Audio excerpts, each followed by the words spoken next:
Hello, and it's round 2 Beachhead Bowl 2025. So we're running a 2-day 11s tournament, and we thought we'd do a couple of live check-ins just because it's good fun to say hello and see what's going on in the tournament. So let's do this here so you can see we've got a ton of players still playing Blood Bowl. Let's see if we can give a bit of a pan. We've got top table down here. We've got Leoric and Nick. There he is. Hey, say hi everybody. You can see some classics in the background. So we've got a great turnout for Blood Bowl. There is a ton of other games going on as well. Yeah, oh my God, look at this shirt. Here we go. What would Cuddles do? Absolutely quality there, and I'm sure loads of you watching will appreciate that. So loads of Blood Bowl happening, and also quite a lot of other stuff. There's 40k occurring, there's some Age of Sigmar, there's Old World, and there's some Adeptus Titanicus over there as well. It is a very cool place to be today, so it's down in the Bic, and it's very, very good fun. Yeah, what's up? Where's the bin? Just there around the corner. Oh, then I don't know what to tell you. I don't think it's recycling.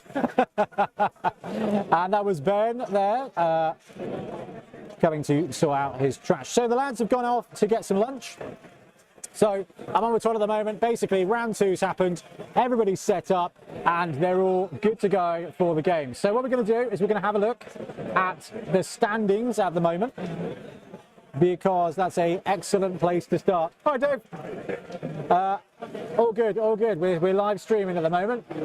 Live streaming. I'm talking to Dave, who I used to work with, who is a big historical War Games fan. Why don't you play Blood Bowl, Dave? Play the game? Yeah. I've got the Undead on the paint table at the moment. There we go. Dave is playing. He's getting his Undead ready. Play anything. That's the spirit, that's the spirit. So as we look at the standings here, we've got Nicholas Dunlop in top place with Dark Elves, had an almost perfect round 1. Not quite perfect, but he got very, very, very close, which was pretty cool to see. Nearly 40 points there, and he's facing off against Luri. This is John from Entoyment. Their top table there. So we've got Nurgle versus Dark Elf. It's a pretty bog standard Dark Elf build. 2 Witch Elves, a block wrestle, 2 Blodge Blitzers, and a leader for the Dark Elves, and they are taking on Nurgle without a star, I think. It's just big old Nurgle, block on the rot spawn, and a whole load of other block skills there with an extra arms Pestigore for good measure. So we've got some fun stuff happening on table 1. And table 2, we've got some Chaos Dwarf and Dark Elf. Greenskin Phil here took his first round 2-0. He's playing against Undead. So Greenskin Phil is running what we've called the try-hard roster. So there's a couple of different Amazon rosters kicking around today. Then we've got 2 rosters that are both running Drawl and Dribble. And then we've got a couple of try-hard rosters. So hopefully you can see this on the screen now. We've got Block and Guard on the 2 blockers, Block and Wrestle on the 2 blitzers, and Block on a linewoman with 3 rerolls. So we've seen a couple of different variations of this, one with a bigger bench and using that 5th skill as leader. But there's not a lot that the Amazon team really need, which is quite impressive. So let's have a quick check in chat. The Iron Father, it's Alfarius. Ads loves the shirt. What would Cuddles do? Stand. He is the best at standing. Dark Elves and Nerdle riding hide on table 1. After smashing some stunties, poor little guys. Gazatola is clearly following along at home on tour play, which is very, very cool. And of course, you guys can also do the same thing. That's the wonderful thing about tour play, is that tour play is a wonderful thing. So I think I've got the link in the show notes so that you can just jump on and see what the matches are happening, see the live scores, and see all the players here playing some Blood Bowl. Just want to have a quick other couple of looks at some of the top games. So Greenskin Phil, interested to see how he performs with the Amazon against Undead. Sid with Humans against Rotary with Khorne. I think this is a vanilla Khorne team. We did see Khorne on top table running Skitter.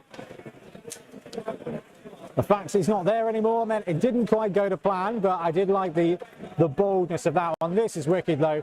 Gary Doherty is a tournament record and just an absolute gent of a guy, and he's up against DT, who is also there, a gent of a guy running Renegade. So Gary is running a 13-player Renegade team with just some ordinary skills. So he's just gone big big Black Orcs, right? I think he's even, 6 Black Orcs and the Troll. So he's going full bash with Black Orcs here. Did a good job in his first game, and now he's taking on Renegades. This format tends to breed a bit of a big bash meta, which I love to see. The Fen Beast is available for everyone. It's a strength 6 player. So we've even got a Renegade team running Grashnak as well. So 4 big guys. 4 big guy Renegade won the very first Beachhead back in 2019, I think, all those years ago. And 2020 was, it was a different year. 2020 was a fun year. So Chaos Renegades, Dodge Dark Elf, Wrestle Skaven, Guard Troll, Block Ogre, Juggernaut Minotaur. What more could you possibly need? That's right, he's gone with a Fen Beast. So that's quite an entertaining one. So Garrett O'Carty with a Black Orc team, geared up with a Troll. He's going to get potentially outbashed there. Got another Amazon team facing off against Army Dave and Norse. Norse have had a good outing. This is another vanilla team, guard block, wrestle block on the lineman. So the try-hard roster, as we're calling it for the day. Snotlings, gnomes, that's quite a good one. So this is also one worth looking at. BB Nut, or Ben Davey, as you probably know him, is running Maple High Grown. So 3-tree roster, full roster of gnomes with 6 guard total, 2 guard on the trees. You've got the 2 Beastmasters and 2 doubles being used for gnome linemen to give you 6 guard span. With 2 trees, you should be consistently dropping 3 die blocks with Mighty Blow. And on top of that, he's got Maple High Grove. Now Maple High Grove, only strength 5, with that amount of guard, going to be able to get a decent amount. And he's got Vicious Vines as well, which is a special rule that, it doesn't work. Basically, I think once per half, you can shoot. You can make a block at 2 squares away instead of right next to him, which is actually turning out to be quite effective. Raised a couple of questions around the FAQ, as in why do we not have one yet? Because Maple High Grove, where is the block coming from? Can you use it to set up chain blocks? I think Maple's going to be a really interesting piece of tech. Gnomes are just quite an interesting team in this roster anyway, this environment anyway. So the fact that we're looking at gnomes on top tables as it stands, 16th place. So is he on the top table? He's not quite on the top table, he's on the second table, but still a very cool bag of games. And I don't think we've had much in the way. Human versus gnome. He's actually down a touchdown already. Scarfang's up too. So there's a ton of stuff going on, which is really wicked to see. And that's just, I thought we'd jump on and catch up with everybody because there's so much cool Blood Bowl going on. Let's do a quick check in with chat. Aaron says it sounds fun. Gazatola, wishing you all good games and many, many 6s. He says, I'm going to have to miss round 3 update. It's taking the kids to the cinema. That's cool. We were talking about this earlier about Saturday tournaments. Because obviously you guys know I like to stream things. I'd love to stream some games and tournaments, like some top table action. But the guys pointed out, and some of the folks here as well, the guys and girls have pointed out that if you're free, you go to the Blood Bowl tournament. If it's too far to travel, or you can't, you're probably just busy anyway. So it's an interesting one. But yeah, I thought we'd check in. You can see we've got some fun stuff. This is the rounds as they are. We're doing our best to get a live feed in. And yeah. Having a lot of fun down here at a very big, very loud tournament. But anyway, I'm going to wrap up and go carry on chatting with everybody, interrupting their games, and we'll be back a bit later on with the round 3 update.